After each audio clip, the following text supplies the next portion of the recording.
Olá pessoal, eu vou tentar aqui esmiuçar o que vem acontecendo no Brasil nas últimas semanas, talvez alguns meses. Tem vários movimentos em andamento, todos eles no sentido de impedir as transformações que porventura possam decorrer da Lava Jato e as transformações que a Lava Jato certamente implicam. Vamos lá. Em primeiro lugar, meu amigo, PT e PSDB estão batendo bola juntos. Assim como também o STF e o Congresso Nacional estão batendo bola juntos. Estão todos jogando no mesmo time. Inclusive outros partidos como o DEM. O que está acontecendo, meu amigo? Enquanto o PT faz o quebra-quebra, o bate-arrebenta durante a semana, fazendo invasão, fazendo paralisação de avenidas e ruas, invasão de assembleias legislativas, etc. No final de semana, a classe média, movida por um bom sentimento, movida por boa fé, sai às ruas aos domingos em favor do Sérgio Moro, em favor da Lava Jato, em favor da moralidade pública. Então, os dois movimentos acabam funcionando da mesma maneira. Eles desestabilizam o poder, eles desestabilizam o funcionamento natural, o funcionamento comum desses poderes. Mas o que isso significa? Vamos tentar alinhavar alguns episódios para a gente entender isso melhor. Olha só, o Gilmar Mendes, que é ministro do STF, carnalmente ligado ao PSDB, inclusive foi indicado ao STF nos anos 90, dentro da presidência do Fernando Henrique Cardoso, disse semanas atrás: apesar dos pesares, a classe política brasileira é uma classe política de excelência. Ou seja, contra todas as evidências, contra tudo aquilo que nós estamos vendo ao vivo e a cores, o que o Gilmar Mendes está querendo nos dizer é que a corrupção sistêmica no Brasil é, na verdade, uma abstração, é uma ilusão, é, na verdade, uma manipulação que não se pauta na realidade. Ou seja, Gilmar Mendes, ministro do STF, é a favor da classe política e ela é uma classe política de excelência, segundo esse ministro. Segundo, na sessão do Senado em que Moro estava, Gilmar Mendes aqui explica essa posição do Gilmar Mendes em relação aos políticos. Na sessão que teve a semana passada no Senado em que estava Gilmar Mendes, Renan Calheiros e Sérgio Moro, o Gilmar Mendes, que quase babava contra o Sérgio Moro, em nenhum momento teve nenhuma deferência em relação ao Sérgio Moro, no sentido de Sérgio Moro ser um juiz, no sentido dele ser um magistrado, no sentido dele ser representante de um poder. Durante todo o tempo naquela sessão, a tentativa evidente do Gilmar Mendes e do Renan Calheiros era a de defenestrar, a de destruir, a de desmoralizar a Operação Lava Jato e o Sérgio Moro. Terceiro item, o Estado de São Paulo publicou a semana passada que o Aécio Neves foi o grande articulador do desmonte no Senado das 10 medidas contra a corrupção. Aécio Neves, diga-se, Fernando Henrique Cardoso. O Aécio Neves não pensa por cabeça própria, FHC o institui. A tentativa do Aécio Neves de destruir as 10 medidas contra a corrupção é, na verdade, um movimento do PSDB. Outro movimento, o PSDB articula, venho dizendo isso há bastante tempo, articula nos bastidores a destituição do Temer do governo. Aqui eu volto à primeira fala minha. Enquanto a classe média sai às ruas no domingo por moralidade pública e política, enquanto o PT durante a semana faz o seu quebra-quebra, o PSDB, via Fernando Henrique Cardoso, articula dos bastidores do poder a destituição do Temer e a provável eleição de Fernando Henrique numa eleição indireta para a presidência da República. Ora, tão logo o FHC assuma uma eventual presidência, que deve acontecer o mais breve possível, logo no começo de 2017, será votada uma PEC do senhor Aloysio Nunes Ferreira, que institui o parlamentarismo no Brasil.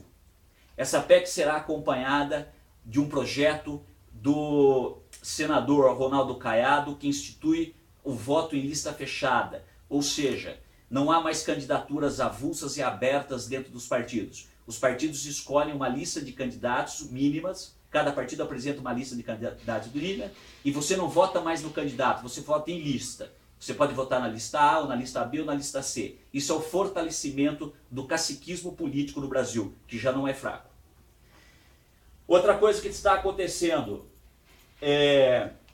o STF e o Congresso Nacional batem bola juntos. Você pode observar que nessas últimas semanas, talvez nesses últimos 30 dias, todas as vezes em que o STF estava votando ou discutindo um tema extremamente polêmico e importante no STF, o Congresso Nacional fazia a mesma coisa no Congresso. Ou seja, a ideia qual é? A ideia é debater ao mesmo tempo e votar coisas extremamente importantes ao mesmo tempo para que você se confunda, não tenha tempo de entender, não tenha tempo de se mobilizar contra aquilo que está sendo votado, contra aquilo que está sendo decidido, seja no Congresso, seja no STF. Essa dobradinha, aliás, Congresso-STF, claro, não é um acaso, isso é parte de uma estratégia. A ideia é desarticular a manifestação pública, a ideia é desarticular um debate a respeito do que está acontecendo, porque à medida em que questões polêmicas e importantes são jogadas e decididas rapidamente no STF e no Congresso Nacional, o que acaba acontecendo é que você não consegue se colocar de maneira clara entre uma coisa e outra, e tanto uma como outra vão sendo aprovadas, vão sendo decididas.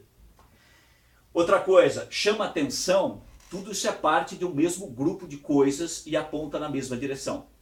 A semana passada, Renan Calheiros, Rodrigo Maia e Temer vieram a público dizer que nada seria feito contra a Lava Jato, nada seria feito contra o Sérgio Moro e que nada seria feito contra as 10 medidas contra a corrupção. Isso aconteceu no sábado e quando foi na terça-feira, o Congresso Nacional durante a madrugada articulava de maneira absolutamente pornográfica o desmanche completo do projeto das 10 medidas contra a corrupção. Ou seja, ao mesmo tempo em que os poderes falam em favor do povo, agem nos bastidores contra. Muito bem. FHC na Globo News, no programa Diálogos, tempos atrás, ouça bem, Fernando Henrique Cardoso no programa Diálogos com o Sérgio Conte na Globo News, disse algumas semanas atrás que Lula será imbatível numa eleição daqui 6 meses. Numa eleição que Lula seria imbatível daqui 6 meses. Ora, daqui 6 meses começa o calendário eleitoral de 2018. FHC afirmar que Lula será imbatível já chama muito a atenção. Mas não foi só isso. Nessa mesma entrevista, o FHC fala que o MBL, o FHC é um esquerdista, embora você possa não acreditar. O FHC esquerdista diz que o MBL, um movimento aparentemente de direita e conservador, está aglutinando o povo em torno do poder, em torno do governo. Falou isso de maneira elogiosa. É interessante porque o FHC, um cara de esquerda, faria uma menção elogiosa ao MBL, que teoricamente está contra a posição em que Fernando Henrique se encontra. Na verdade, meu amigo, o MBL não representa o que diz que representa. O MBL está dentro do contexto de uma nova esquerda que está em formação no Brasil. Uma nova esquerda que tem a ver com o Partido Novo, que tem a ver com o MBL, que tem a ver com o PV, que tem a ver com o PDT, que tem a ver com o PPS. Uma nova esquerda está se forjando no Brasil e está se forjando uma nova direita que na verdade não é direita. É o papel de uma direita que na verdade é uma esquerda cor-de-rosa. Não entendi nada do que está acontecendo. Entender isso como se isso fosse possível de ser entendido como 1 mais 1, não é possível. Mas é exatamente isso que está acontecendo. O que está acontecendo é uma reação absolutamente articulada dos 3 poderes, STF, Legislativo e Executivo, para salvar a República que está afundando em função dos seus próprios defeitos, em função da sua própria crise interna de corrupção sistêmica. A intenção é a implantação do parlamentarismo e de um parlamentarismo assentado num conjunto político de esquerda. Não há políticos no Brasil hoje que sejam representantes da direita ou do espectro conservador. Todos são de esquerda.